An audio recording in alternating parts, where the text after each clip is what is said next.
اعوذ باللہ من الشیطان الرجیم بسم اللہ الرحمن الرحیم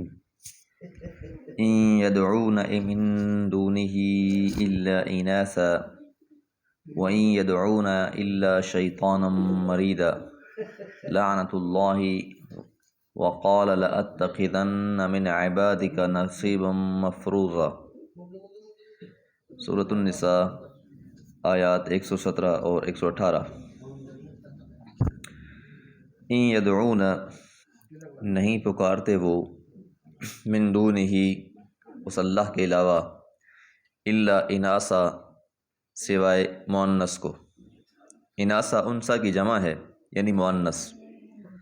اور اس سے مراد یا تو وہ بت ہیں جن کے اکثر نام لات، منات، عزا وغیرہ مؤنث تھے، یا مشرکین کیونکہ فرشتوں کو اللہ تعالیٰ کی بیٹیاں قرار دے کر ان کی عبادت کرتے تھے۔ یونانیوں اور ہندوؤں نے بھی عبادت کے لیے دیویاں بنا رکھی ہیں۔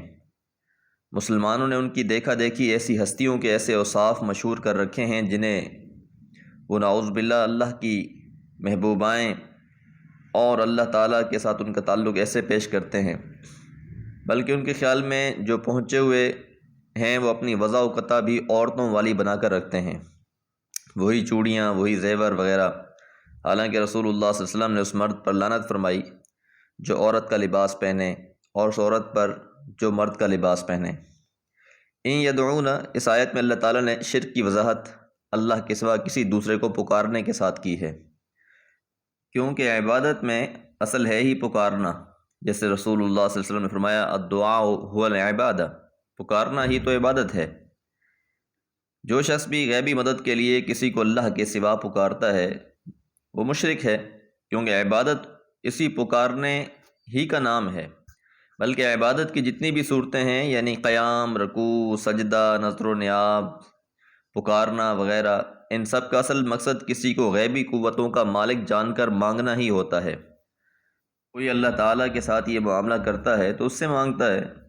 اور کوئی غیر اللہ کے ساتھ کرتا ہے تو اس سے مانگتا ہے۔ وَإِن يَدْعُونَ، اور نہیں وہ بلاتے، نہیں وہ پکارتے، الا مگر شیطانا، ایسے شیطان کو، مریدا جو سرکش ہے، یعنی بتوں، فرشتوں، دیوی دیوتاؤں اور دوسری ہستیوں کی عبادت کرنے والے اپنے خیال میں جس کی بھی عبادت کرتے ہیں حقیقت میں وہ سرکش شیطان ہی کی عبادت کر رہے ہوتے ہیں، کیونکہ شیطان ہی انہیں اللہ کے دروازے سے ہٹا کر دوسروں کی چوکھٹوں پر جھکاتا ہے، جیسے کہ اگلی آیتوں میں بھی اس کی تشریح ہے۔ جن لوگوں کو یہ پوجا کرتے ہیں انہیں تو خبر تک ہی نہیں کہ انہیں پکارا جا رہا ہے، یہ صرف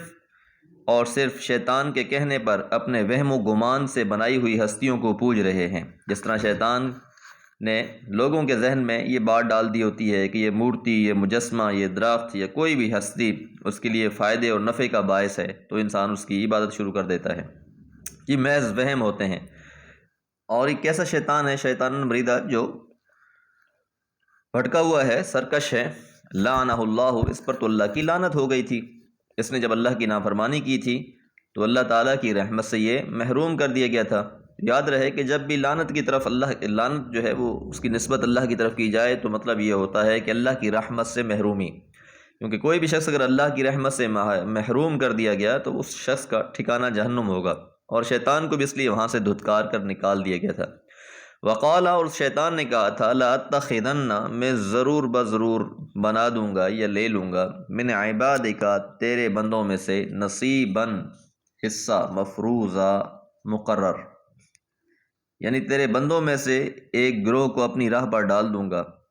وہ اپنے مال میں سے میرا حصہ مقرر کریں گے، جیسے بتوں کے نام پر اور غیر اللہ کے نام پر نظر و نیاز نکالی جاتی ہے۔ جتنے گمراہ اور دوزخی ہیں سب نصیب شیطان یعنی شیطان کا حصہ ہیں، جس طرح امام قرطبی رحمہ اللہ نے اس بات کی طرف اشارہ فرمایا۔ شیطان ملعون اپنی سرکشی سے خود بھی گمراہ ہوا اور انسانوں کو بھی گمراہ کرنے پر ہی ایسی کمر باندھی کہ دشمنی نہ چھپاتا ہے اور نہ دشمنی سے باز آتا ہے، علل اعلان انسان سے دشمنیاں کر رہا ہوتا ہے۔ لفظ اناث سے ابتدا کی، لغوی معنی میں اناث انسا، نرم و نازک اور ڈھیلی ڈھالی چیزوں کے لیے استعمال ہوا، لیکن معروف استعمال اس کا عورت کے لیے ہے، کیونکہ مشرکین کے دیویوں دیوتاؤں کا ذکر کے سیاق میں ہے، اس وجہ سے یہاں سے مراد دیویاں ہیں۔ یہ بات یاد رکھنی چاہیے کہ مشرکین کی دیو مالا میں خواہ وہ کسی قوم اور ملک کے مشرکین ہوں، دیویوں کا سب سے زیادہ دیویوں کو اہمیت حاصل رہی۔ چین، ہندوستان، عرب، مصر، بابل، نینوا وغیرہ کے مشرکانہ مذاہب کی جو تاریخ موجود ہے اس پر بھی ایک سرسری نظر ڈال کر اس کی تصدیق کی جا سکتی ہے۔ یہ بات بھی خاص طور پر ملحوظ رکھنے کی ہے کہ زندگی کی جو اصل ضرورتیں ہیں وہ بیشتر انہی دیویوں سے متعلق سمجھی جاتی رہی ہیں۔ عرب جاہلیت میں بھی خدا کے نظام میں بیشتر دیویوں کا قبضہ سمجھتے تھے، جس طرح لات، منات، عزا وغیرہ۔ اور اسی طرح سورہ نجم میں بھی اللہ تعالیٰ ارشاد فرماتے ہیں کہ فرشتوں کے بت تھے جن کے متعلق مشرکین کا عقیدہ تھا کہ یہ خدا کی لاڈلی اور چہتیاں بیٹیاں ہیں، جن کے بارے میں اللہ تعالیٰ نے ارشاد فرمایا وَجَعَلُوا الْمَلَائِكَةَ الَّذِينَ هُمْ عِبَادُ الرَّحْمَنِ إِنَاثًا، اور انہوں نے فرشتوں کو جو اللہ رحمان کے بندے ہیں دیویاں بنا ڈالا۔ تو بہرحال یہ ساری ایسی چیزیں جن کی اللہ کے علاوہ عبادت کی جاتی ہے، اور بعض میں ہم نے یہ بھی دیکھا کہ خاص طور پہ حضرت مریم علیہ السلام کے حوالے سے بھی یہی عقیدہ بنا لیا گیا کہ انہیں بھی خدا کی خدائی میں شریک سمجھا جانے لگا۔ یہ ساری وہ باتیں ہیں جن کا یہاں نفی کی جا رہی ہے اور کہا جا رہا ہے کہ اللہ کے علاوہ جس کی بھی عبادت کی جائے گی گویا وہ